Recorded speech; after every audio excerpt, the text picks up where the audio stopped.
আসসালামু আলাইকুম ভিউয়ার্স। আমি আজ দেখাবো লইট্টা শুটকি ভুনা। তো আমার লইট্টা শুটকিটা আমি এভাবে ভুনা করে নিয়েছি। আপনারা অনেকেই আছে লইট্টা শুটকি পছন্দ করে, আবার কেউ কেউ পছন্দ করে না। তো যারা শুটকি প্রেমী তারা এই রেসিপিটা ফলো করতে পারেন। আমার রেসিপিটা আমি পুরোটাই প্রসেসটা দেখিয়ে দিচ্ছি, আপনারা আমার সাথেই থাকবেন। তো আমি এখানে লইট্টা শুটকির মধ্যে শুকনো মরিচ অ্যাড করিনি, আপনারা চাইলে শুকনো মরিচটা দিতে পারেন, সেক্ষেত্রে অনেকটা ভালো লাগে। আর ভিউয়ার্স, তাহলে চলুন আমার রেসিপিটা দেখে নেওয়া যাক। ভিউয়ার্স, আমি এখানে লইট্টা শুটকিগুলোকে প্রথমেই ভালো করে ধুয়ে নিয়েছি গরম পানি দিয়ে। সেক্ষেত্রে শুটকিগুলোর মধ্যে অনেক ধুলোবালি থাকে। তো এখন আমি পুরো প্রসেসটা দেখিয়ে দিচ্ছি। ভিউয়ার্স, আমি প্রথমে এখানে কিছু অল্প পরিমাণ সরিষার তেল দিয়ে দিচ্ছি। সরিষার তেলটা দিলে এই লইট্টা শুটকিটা ভালো আসে, দেখতে সুন্দর হয়। তো প্রথমে আমি চুলার আঁচটা বাড়িয়ে দিলাম। এখন আমি প্রথমে এখানে রসুন কুচি দিয়ে দেব। তেলটা গরম হয়ে আসলে রসুন কুচি দিয়ে দিব।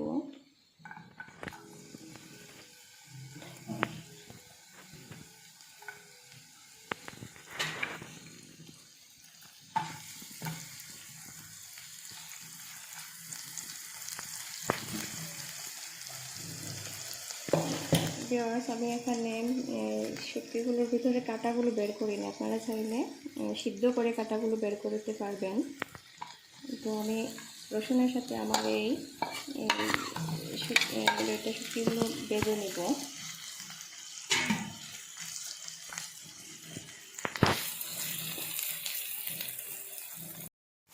ভিউয়ার্স, আমার শুটকিগুলো ভাজা হয়ে গেছে, এখন আমি এগুলো তুলে ফেলছি। ভিউয়ার্স, আমি সরি, আমার একটু ঠান্ডা লেগেছে, সর্দি কাশি।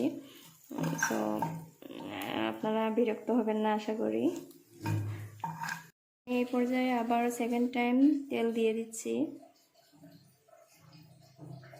এখানে প্রথমেই আমি আমার তেলটা প্রায় গরম হয়ে আসছে।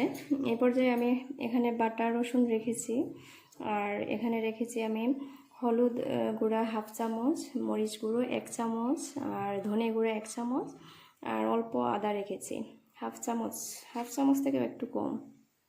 তো ভিউয়ার্স, আমি প্রথমে রসুন বাটাটা দিয়ে দিচ্ছি। ভিউয়ার্স, আমি এখন পেঁয়াজ কুচি দিয়ে দিচ্ছি। এখানে 2টা পেঁয়াজ কুচি করে নিয়েছি। পেঁয়াজটা হালকা ব্রাউন পর্যন্ত আমি ভেজে নিচ্ছি। আবার পেঁয়াজগুলো হালকা ব্রাউন হয়ে এসেছে, এখন আমি লবণ 1 চামচ পরিমাণ দিয়ে দিলাম, আর আমার আদা, হলুদ গুঁড়ো, মরিচ গুঁড়ো আর ধনে গুঁড়ো সবগুলো উপকরণ দিয়ে দিলাম। দিয়ে এটাকে একটু নাড়াচাড়া করে আমি এখানে কিছু টমেটো কিউব করে রেখেছি, 2টা টমেটো কিউব করে রেখেছি, টমেটোগুলো দিয়ে দেব।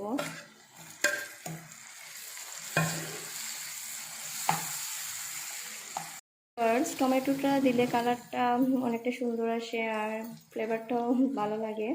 তো আমি এই পর্যায়ে এখনও কোনো পানি অ্যাড করিনি। এখন আমি কিছু বয়েল করে রেখেছিলাম পানি, 1/2 কাপ পরিমাণ, ওইটা দিয়ে দিলাম, আর একটু সিদ্ধ হওয়ার জন্য রেখে দেব। এখন আবার ভাজা শুটকিগুলো দিয়ে দিচ্ছি, আর আমি কিছুটা রসুন, এখানে রসুনের কোয়া দিয়ে দিচ্ছি।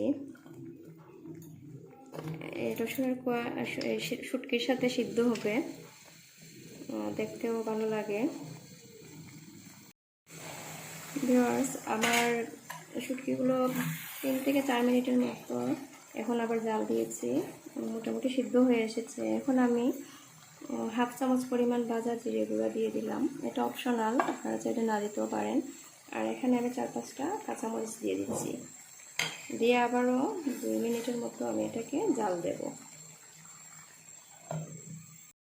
ভিউয়ার্স, আমার শুটকিটা রান্না হয়ে এসেছে, এখন আমি তুলে নিচ্ছি। ভিউয়ার্স, আমার লইট্টা শুটকিটা বোনা হয়ে গিয়েছে, এখন আমি এটা পরিবেশন করব। আপনারা প্লিজ আমার রেসিপিটি যদি ভালো লাগে থাকে তাহলে আমার চ্যানেলটি সাবস্ক্রাইব করবেন এবং কমেন্ট বক্সে অবশ্যই জানাবেন আমার রেসিপিটি কেমন হয়েছে। তো সবাই ভালো থাকবেন। সরি, আমি আবারও একটু অসুস্থ। সবাই ভালো থাকবেন, আমার জন্য দোয়া করবেন। আল্লাহ হাফেজ।